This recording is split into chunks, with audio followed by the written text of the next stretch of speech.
Hello, ఎలా ఉన్నారు? ఇవాళ మనం ఆనపకాయ కూట్ చేసుకుందాం. దానికి కావాల్సిన పదార్థాలు ఏంటో చూద్దామా? ఆనపకాయ ముక్కలు చేసి పెట్టుకోవాలి.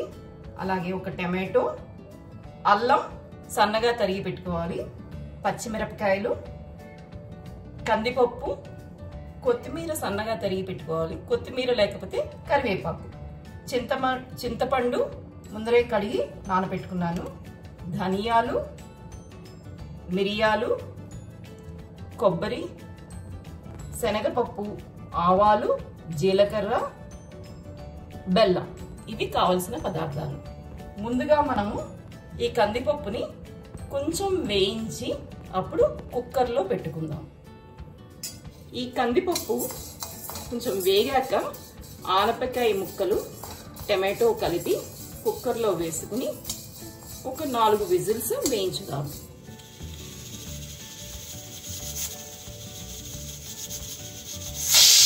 ఇలాగా 5 విజిల్స్ వచ్చాక కట్టేద్దాం. ఈ ఆనపకాయ కూట్లోకి మనం పొడి తయారు చేసుకోవాలి. ముందుగా స్టవ్ వెలిగించుకుని కొంచెం నూనె వేసి దాంట్లో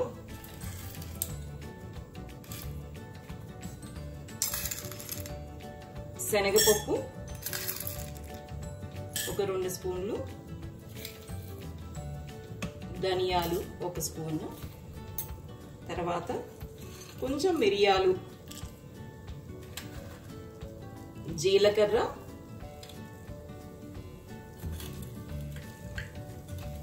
కొబ్బరి. ఇవి ఎర్రగా వేయించుకుని మిక్సీలో మనం పొడి చేసుకోవాలి. ఇవి ఎర్రగా వేగింది. దీంట్లో ఎండుమిరపకాయలు కూడా వేసుకోవాలండి. ఇది మిక్సీలో ఆడుకుందాం. ఇదిగోండి, పొడి తయారు చేసుకున్నాం కూట్ చేసుకోవడానికి. మిక్సీలో వేసుకున్నాం కదా ఆ కూట్ పొడి. ఇప్పుడు మనం కూట్లోకి పోపు తయారు చేసుకుందాం.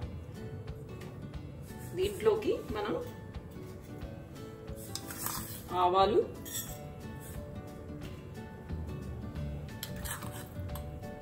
జీలకర్ర,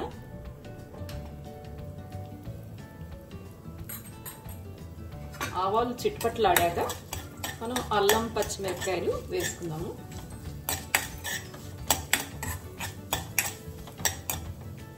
ఇప్పుడు ఆవాలు, జీలకర్ర వేగింది.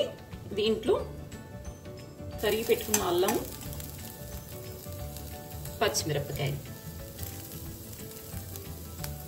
ఈ 2 కూడా వేయించుకుందాం. అల్లం, పచ్చిమిరపకాయలు కూడా వేగాయి. ఇప్పుడు మనం దీంట్లో ఇంగువ,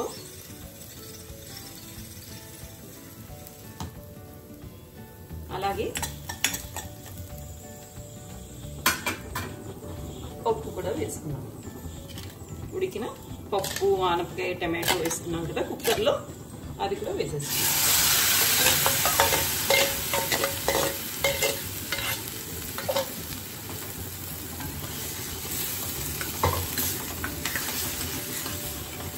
దీంట్లో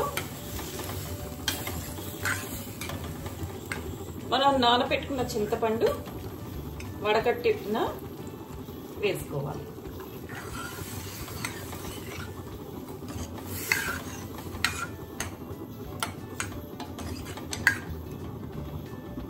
దీంట్లో కొద్దిగా పసుపు కూడా వేసుకుందాం.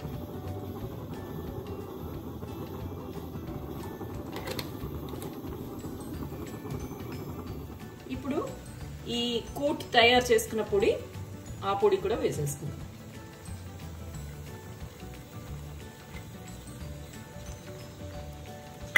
అలాగే తగినంత ఉప్పు.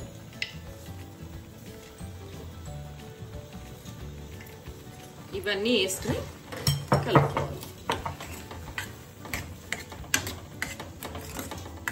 కొంచెంగా నీళ్లు పోసుకుని, అలాగే తగినంత బెల్లం, కొంచెం బెల్లం.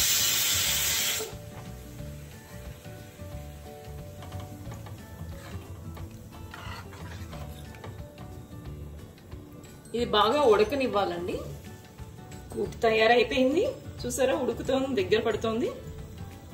స్టవ్ కట్టేసుకుందాం. దీని మీద కొత్తిమీర. ఇప్పుడు ఇది వేడి వేడి అన్నంలో తింటే చాలా బాగుంటుంది. వేడి వేడి అన్నంలో ఆనపకాయ కూటేసుకుని ఇలా నెయ్యి వేసుకుని తింటే చాలా బాగుంటుంది.